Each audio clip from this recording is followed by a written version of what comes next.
Ideal India पक्ष माननीय युवा व्यवहार व क्रीडा मंत्री समृद्धी शिंदे यांना विनंती आहे की त्यांनी आपला विषय सादर करावा. नमस्कार सन्माननीय महोदय, मी समृद्धी अनिल शिंदे, युवा व्यवहार व क्रीडा मंत्रालयाची CM. आज मी भारतीय खेळांसाठी आंतरराष्ट्रीय स्पर्धा या विषयावर बोलणार आहे. खेळ हा प्रत्येक नागरिकासाठी व त्यांच्या आनंदीदायी व निरोगी जीवनासाठी अत्यंत महत्त्वपूर्ण आहे. आपल्या वैयक्तिक आणि व्यावसायिक जीवनात आपले व्यक्तिमत्व घडवण्यात खेळ महत्त्वाची भूमिका बजावतात. खेळ एकतेची भावना वाढवतात व आपल्या स्वतःच्या जीवनात सकारात्मक मानसिकता विकसित करतात. आपल्या भारतात पुरातन काळापासून अनेक पारंपरिक खेळ खेळले जातात. हे भारतीय खेळ अतिशय सोपे, सहज, आकर्षक व आरोग्यदायी आहेत. हे खेळ खेळण्यासाठी विशिष्ट साहित्याची गरज नसते, त्यामुळे सामान्य नागरिकाला हे खेळ सहजरित्या खेळता येतात. हे खेळ आपल्याला चांगली जीवनशैली देतात. खेळांच्या माध्यमातून सांघिक भावना, नेतृत्व कौशल्ये, ध्येय निश्चिती यासारखी अनेक जीवन कौशल्ये विकसित होतात. खेळ हे देशाच्या सामाजिक व आर्थिक विकासासाठी महत्त्वाचा घटक आहे. खेळ हा संपूर्ण देशाला एकत्वाच्या सामुदायिक भावनेने एकत्र आणतो. आंतरराष्ट्रीय स्तरावर अनेक भारतीय खेळ पोहोचलेले आहेत. उदाहरणार्थ पोलो, बुद्धिबळ, कबड्डी, कॅरम यासारख्या खेळांचा यामध्ये समावेश होतो. तरी देखील अजूनही काही खेळ हे आंतरराष्ट्रीय स्तरावर पोहोचलेले नाही. उदाहरणार्थ सिलंबम, आटापाटा, लंगडी यासारखे. भारतीय खेळांचे अनेक फायदे आहेत. उदाहरणार्थ सिलंबमचा सरावाने आत्मसंरक्षणासाठी उपयोग होतो. या खेळांमुळे मानवी शरीर व शरीरशास्त्राबद्दल ज्ञान आणि जागरूकता प्राप्त होते. भारतीय खेळ आपण आंतरराष्ट्रीय स्तरावर नेल्याने आपली भारतीय संस्कृती देखील आंतरराष्ट्रीय स्तरावर पोहोचेल आणि आपल्या या खेळांना आंतरराष्ट्रीय स्तराचा दर्जा मिळेल. म्हणून हे खेळ आपल्याला आंतरराष्ट्रीय स्तरावर न्यायचे आहेत. शासनाने या खेळांना प्रोत्साहन देण्यासाठी अनेक योजना राबवलेल्या आहेत. भारतातील क्रीडा संस्कृतीला तळागाळातून पुनरुज्जीवित करण्यासाठी सरकारने 2018 मध्ये राष्ट्रीय स्तरावरची वार्षिक क्रीडा स्पर्धा सुरू केली. भारतात खेळल्या जाणाऱ्या सर्व खेळांसाठी एक ठोस फ्रेमवर्क तयार करून आणि आपला देश एक क्रीडा राष्ट्र म्हणून प्रस्थापित करण्यासाठी, क्रीडा संस्कृतीचे पुनरुज्जीवन करण्यासाठी या योजनेचे उद्दिष्ट आहे. आम्ही आता या सभागृहात जी योजना सांगणार आहोत त्या योजनेचे ध्येय म्हणजे भारतीय पारंपरिक खेळांना आंतरराष्ट्रीय स्तराचा दर्जा देणे व आंतरराष्ट्रीय स्तरावरील खेळ भारतात आणून त्यांचा प्रसार व प्रशिक्षण देणे होय. देशात खेळांना प्रोत्साहन आणि व्यापक स्तरावर चालना देण्यासाठी भारत हा एक प्रमुख क्रीडा शक्ती म्हणून प्रस्थापित करण्यासाठी आंतरराष्ट्रीय स्तरावर विविध विषयांमध्ये क्रीडा क्षेत्रात उत्कृष्टता प्राप्त करण्यासाठी SAI ही संस्था 1948 मध्ये सुरू करण्यात आली. ही भारतातील सर्वोच्च राष्ट्रीय क्रीडा स्पर्धा संस्था आहे. SAI म्हणजे स्पोर्ट्स अथॉरिटी ऑफ इंडिया. SAIच्या अंतर्गत एक संस्था आहे COX, सेंटर ऑफ एक्सलन्स. या अंतर्गत एक पॅनल असेल. हे भारतीय पारंपरिक खेळांची नियमावली तयार करेल. तसेच COEच्या अंतर्गत क्रीडा विद्यापीठे असतील. सध्या मणिपूरमध्ये क्रीडा विद्यापीठ आहे व महाराष्ट्रात पुण्यामध्ये एकाचे काम सुरू आहे. यासाठी लागणारा खर्च हा NSDF म्हणजेच नॅशनल स्पोर्ट्स डेव्हलपमेंट फंड करून करण्यात येईल. क्रीडा विद्यापीठात आंतरराष्ट्रीय खेळांचे व भारतीय खेळांचे प्रशिक्षण देण्यात येईल. या क्रीडा विद्यापीठात प्रवेश घेण्यासाठी एक राज्यस्तरीय प्रवेश परीक्षा घेण्यात येईल. प्रवेश परीक्षेतून उत्तीर्ण होणाऱ्या खेळाडूंना 5 वर्षांचे प्रशिक्षण देण्यात येईल. 5 वर्षांचे प्रशिक्षण घेतल्यानंतर त्यांच्याकडे 2 मार्ग उपलब्ध असते. पहिला मार्ग म्हणजे आंतरराष्ट्रीय स्पर्धांमध्ये खेळायचे, म्हणजेच आंतरराष्ट्रीय क्रीडा स्पर्धांमध्ये भारताचे प्रतिनिधित्व ते करतील. किंवा दुसरा मार्ग म्हणजे भारतीय खेळांचे व आंतरराष्ट्रीय खेळांचे प्रशिक्षण भारतात देणे होय, म्हणजेच ते कोच म्हणून निवडले जातील. हे निवडले गेलेले खेळाडू म्हणजेच कोच भारतात प्रथम भारतीय खेळांचे प्रशिक्षण देतील. जे खेळाडू आंतरराष्ट्रीय स्तरावर खेळलेले खेळाडू व हे कोच यांच्या सहकार्याने भारत एक आंतरराष्ट्रीय स्तरावर ग्रँड स्पोर्ट्स फंक्शन ऑर्गनाईज करेल. त्यामध्ये बाहेरच्या देशांना इन्व्हिटेशन देऊन त्यांना आपल्या या मॉडिफाईड भारतीय खेळांचे प्रदर्शन करण्यात येईल. त्या देशांना हे खेळ आवडल्यास व त्यांनी आपल्याला त्यांच्या देशांमध्ये हे खेळ शिकवण्याची मागणी केली असता तर आपण त्यांना नक्कीच मान्यता देऊ व या उपक्रमामध्ये किंवा योजनेमध्ये सहभागी होण्यासाठी त्या देशाला आपल्यासोबत काढण्यासाठी त्यांना मेंबरशिप घ्यावी लागेल. त्यानंतरून आपली दुसरी पायरी असेल ती म्हणजे आपण भारतीय खेळांना आंतरराष्ट्रीय स्तरावरील क्रीडा स्पर्धांमध्ये समाविष्ट करण्यासाठी आंतरराष्ट्रीय क्रीडा स्पर्धांचे नियोजन करणाऱ्या संघटनांकडे याचिका सादर करणे होय. या संघटनांनी आपल्याला मान्यता दिली तर आपल्या या खेळांवर काही नियम लागू होतील. आपल्या या पॉलिसीनुसार खेळांचा प्रसार हा या बघा शिका खेळा या पद्धतीने होईल. धन्यवाद.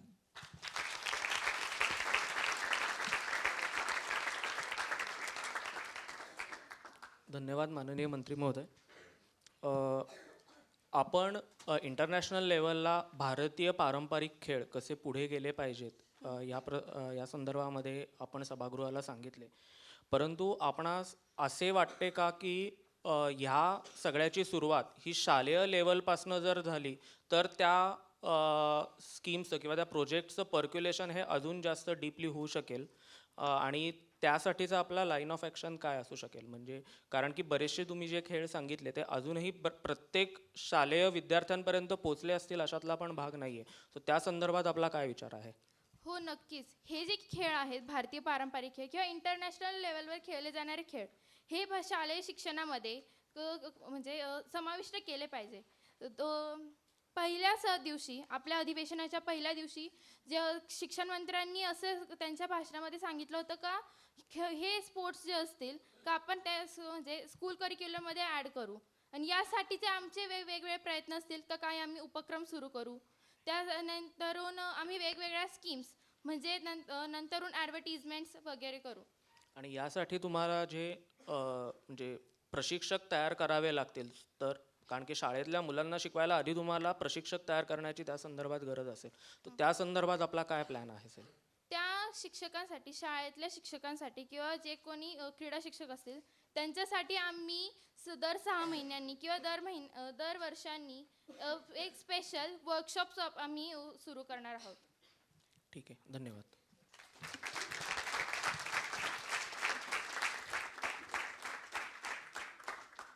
धन्यवाद.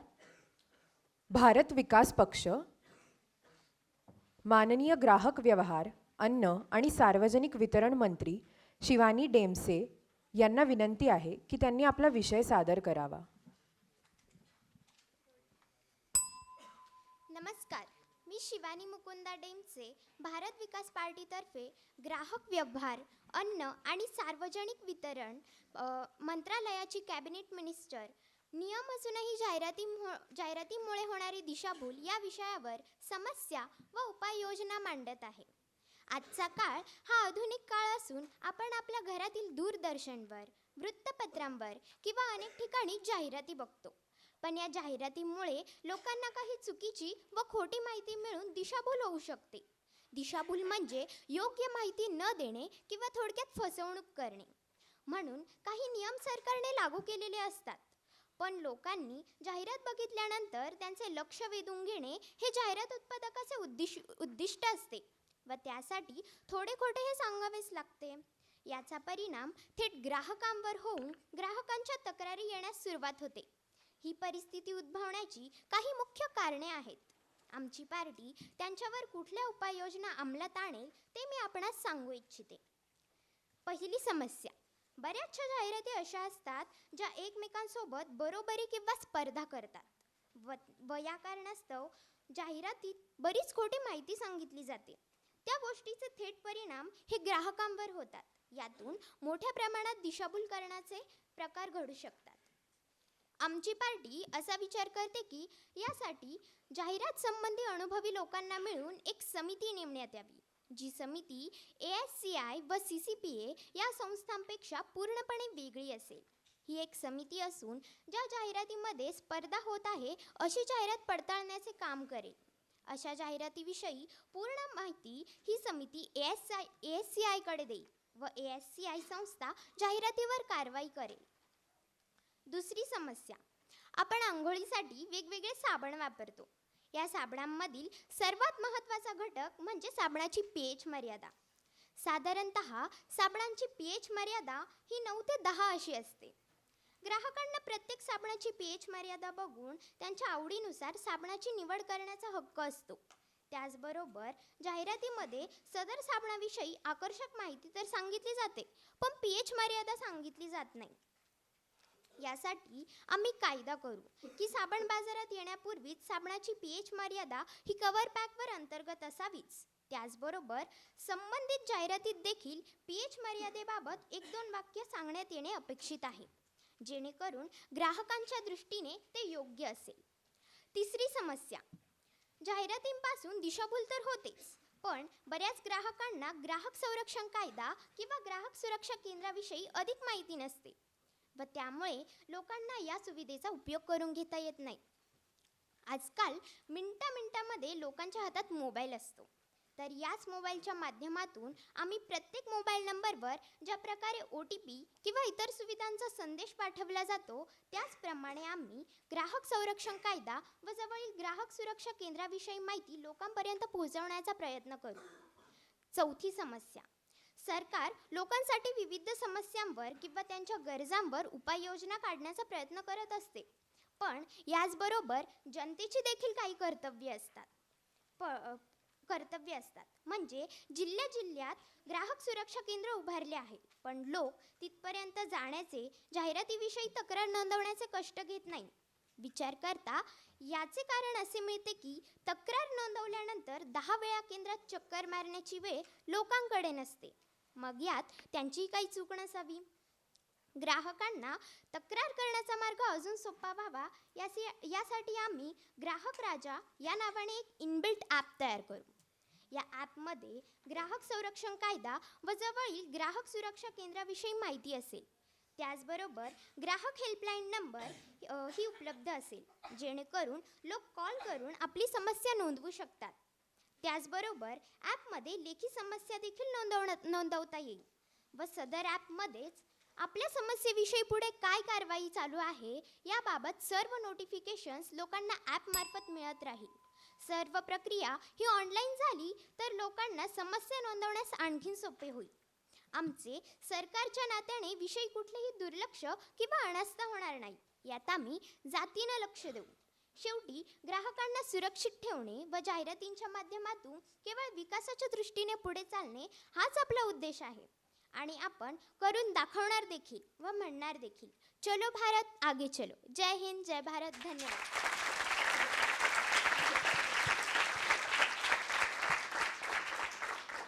धन्यवाद. आपण आत्ता सांगताना काही प्रॉडक्ट्सविषयी आपण काही जे जाहिराती होतात ज्याविषयी आपण नागरिकांना जागरूक करू किंवा त्या जाहिराती करतानाच काही त्याच्यात समाविष्ट केलं जावं असं सांगितलं. फक्त प्रॉडक्टचीच जाहिरात असते असं नाही, काही इतरही प्रकारच्या जाहिराती आपण बघतो सगळीकडे, तर त्याविषयी काही वेगळं धोरण आहे का? आणि दुसरा प्रश्न हा होता की सोशल मीडियाचा वाढता वापर बघता त्यावरती हे जे जाहिरातींचं पसरणारं प्रमाण आहे त्याला गव्हर्नमेंट कसं कंट्रोल करू शकेल? आमचं एवढं असं इतकंच म्हणणं आहे की जाहिराती वेगवेगळे उत्पादनं, तुमच्या म्हणण्याप्रमाणे सगळ्या उत्पादनांची जाहिरात तर असते, तर आमचं इतकंच म्हणणं आहे की ज्या आवश्यक गोष्टी आहे की ज्यांना ग्राहक तक्रार करू शकतात त्या गोष्टी जाहिरातीत सांगणं आवश्यक आहे. आणि नाही जाहिरातीत तरी जसं साबणाचं उदाहरण दिलं, कवर पॅकवर pH मर्यादा अंतर्गत असावी, तसं ते कळेल, पूर्ण माहिती कळेल, आवश्यक माहिती लोकांपर्यंत पोहोचेल असं म्हणजे आम्ही इम्प्लिमेंट करू इच्छितो. काही सर्व्हिसेसबद्दल पण चुकीच्या पद्धतीने प्रचार होतो, तर त्याविषयी आपण कसं करू शकणार control? Please you can explain your question. Product म्हणजे एखादा वस्तू आपण खरेदी करतो तशा आपण काही सेवांचा सुद्धा वापर करतो. तर त्या सेवांचा वापर करताना सुद्धा काही वेळेला माझी सेवा तुम्ही घ्यावी यासाठी मी काही जाहिरात करते, तर त्याविषयी आपला कसा कंट्रोल राहू शकेल? हे बघा, आता काही अशा जाहिरात उत्पादकाचं उद्दिष्ट काय असतं की ग्राहकांना आपल्या जाहिरातीकडे अट्रॅक्ट करायचं आहे. मग उत्पादक काय म्हणतील की तुम्ही म्हणतायत की सगळं खरं सांगायचं आणि एकदम कवर नीटच जाहिरात झाली पाहिजे, तर लोक अट्रॅक्ट कसं होणार? तर आमचं असं म्हणणं आहे की आता सुरुवात करायची आपण की खऱ्या गोष्टी सांगायला तर प्रयत्न करायचा आहे. ग्राहकांच्या समस्या आपल्याला कमी करायच्या, सो खरं सांगायला सुरुवात केली तर यात आपला थोडा वेळ जाणार आहे आणि त्यानंतर ग्राहक ठीक आहे, उत्पादक ठीक आहे, ठीक आहे. नीट करू शकतात आणि लोकांचं अट्रॅक्शन करून घेण्यासाठी नवीन काही आपण करू शकतो. ठीक आहे, धन्यवाद. Thank you.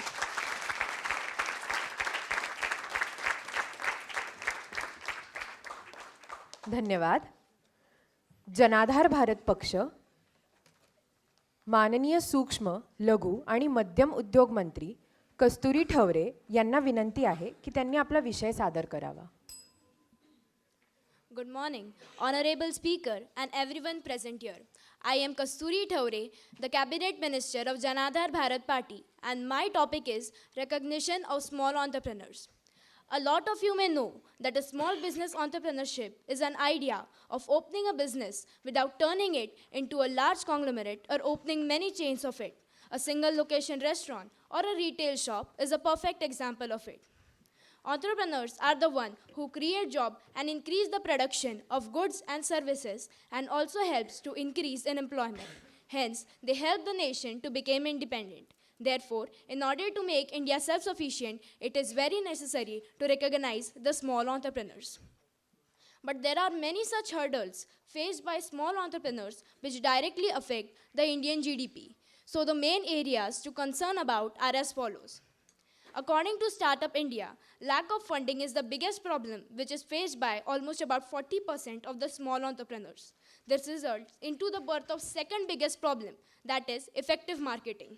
You may know that the best way to market your product is marketing, whether it is online marketing, which is preferred by 36.8% of small entrepreneurs, or newspapers, etc. Effective marketing plays a very important role. But as small entrepreneurs face a problem of lack of funding, they do not have money to do effective marketing. To solve this important issue, the government came up with the solution of providing loans to small entrepreneurs. But according to public sector banks, the solution also came up with many problems. And now, about 60.5% of the small entrepreneurs find it difficult to apply for loans due to piling of interest of about 8.5% per annum onwards, processing fees of about 6.5% of the loan amount plus GST, not being provided with the whole amount required, and tedious procedure and large number of documents required to avail for loans. According to RBI, 15% of the business ideas are same as the existing idea only. This is because small entrepreneurs don't know the latest technological development, they lack professionalism and skills too. Also, there is lack of formalization in this field, which leads to facing of a huge credit gap of about 20 to 25 trillion. That is, there are approximately 63 million entrepreneurs, but only 12 million are registered with the GST. There will be some steps taken by our government to solve these issues, which are as follows. To reduce the problem of formalization and every loan-related problem, our government will make an improvement in the existing government website, which help the small entrepreneurs to register themselves with GST. According to this new feature, the website will not only make small entrepreneurs register themselves, but also provide them loans and funding companies based upon whether their idea is innovative, new version of the existing product, or same as the existing product. To deal with the problem of lack of professionalism and skills, our government will arrange mentorship programs in which the small entrepreneurs will get mentored by the professionals appointed by Niti Aayog from government schools and colleges. Also, if some ideas feel the need to get more mentor or work with the mentor, the networking meets will be arranged in which the entrepreneurs will have one-on-one discussion with the mentor. But note, government will not take the responsibility of any deals and fees of mentor after the mentorship programs. To deal with the problem of marketing, our government will make columns available in every newspaper possible and allow small entrepreneurs to market their product on the government social media pages. Our government will also try to make an increment in startup ecosystems to make a growth of small entrepreneurs to medium to provide more employment, exposed to learn about new and innovative ideas, and cohort programs to build entrepreneurs. The vision of our government is to reduce the problems faced by small entrepreneurs and make entrepreneurship simpler or easier so as to increase the number of small entrepreneurs, which lead to increase in employment rate in India and contribute more to our Indian GDP. Entrepreneurs will be influencing the country's economic performance by bringing new products, methods, and production processes to the market and by boosting productivity and competition broadly. Small entrepreneurs paves the way of generation, innovation, and making India independent. Hence, it is very important to recognize our nation builders, small entrepreneurs. Thank you. Jai Hind.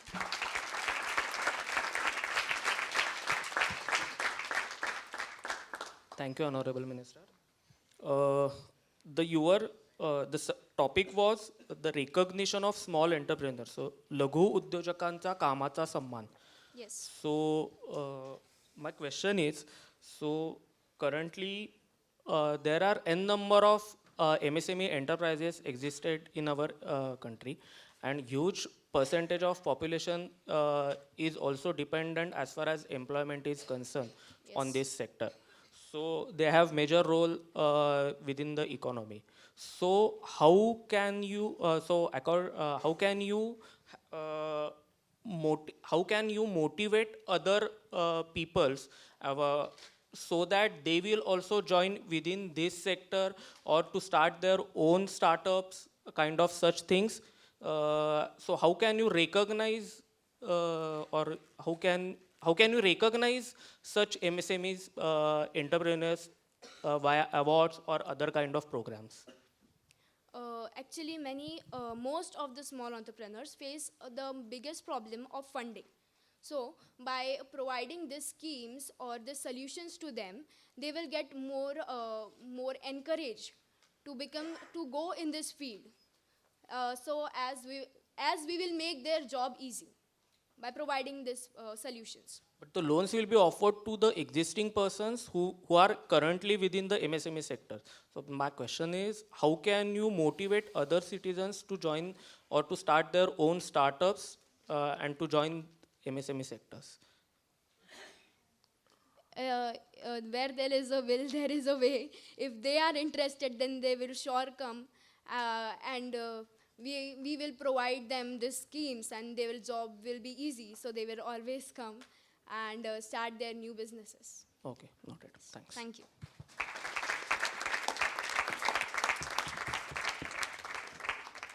धन्यवाद. माननीय सभापती महोदयांना मी विनंती करते की त्यांनी आत्ता मांडलेल्या 3 विषयांवर आपले मार्गदर्शनपर विचार मांडावेत.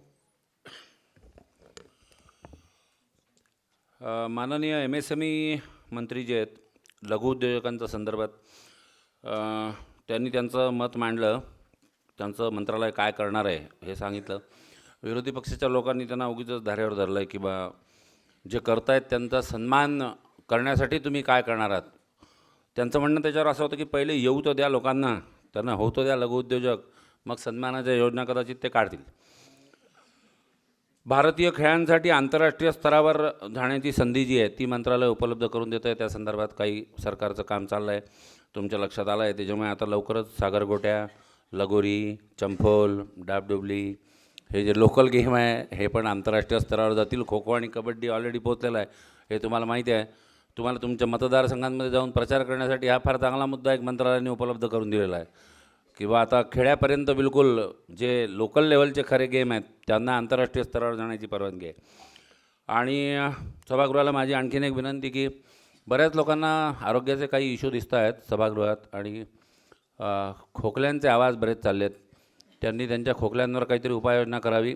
गोळ्या औषधं कोणती घ्याल तर जाहिराती नीट बघून घ्याल असं आत्ता मंत्रालयाने नुकतंच सांगितलेलं आहे. धन्यवाद. कारवाई पुढे चालू करण्याची मी विनंती करतो.